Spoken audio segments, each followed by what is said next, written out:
abantu batandika okati bano bafulume kwe kulaba nti ate ono bagenda okuba akalu bakubira ku ludda oba lwa movement oba lwa government kati baba basiizinze okubeera baki kubanga baba bantu 10 babasuubira okuba nga observation okyaba nti babatunuulize ku lw'eggwanga lyonna because government ya kiseera but state it is a continuous enterprise nti yeggwanga ligenda kubeerawo emyaka gyonna government eyinza okubeerawo ejje tigera lya government ejje libeera lya state ono agenda omulala nakola ki najja kati olwokuba nti it is a continuous state is a continuous enterprise kati ejje liba lisuubira at all times okuyimira ku nsonga z'eggwanga the moment kasitaba buleewo batandika okuneminga ti ejje lya Kizito lino ejje lya Gundi kati ate omusirikale bw'ayimirira wali kyekirimanyi bwe kyayogera nti omusirikale cannot go against the constitution that we are creating an army, a conscious army, which army will resist consciously any move, any order which breaches the constitution.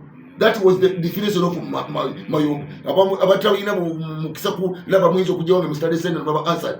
Kwanga Mayombo basajja batesa nesi nikankale ba mwino bili maso yabo de bondogoli bomaza bani hapo. Nolwecho katochera nti omusirikale nti gwe bolabanga bakwade kiragire kimenyese mateeka okigana. It is kati abantu balaba nti you are keeping the country.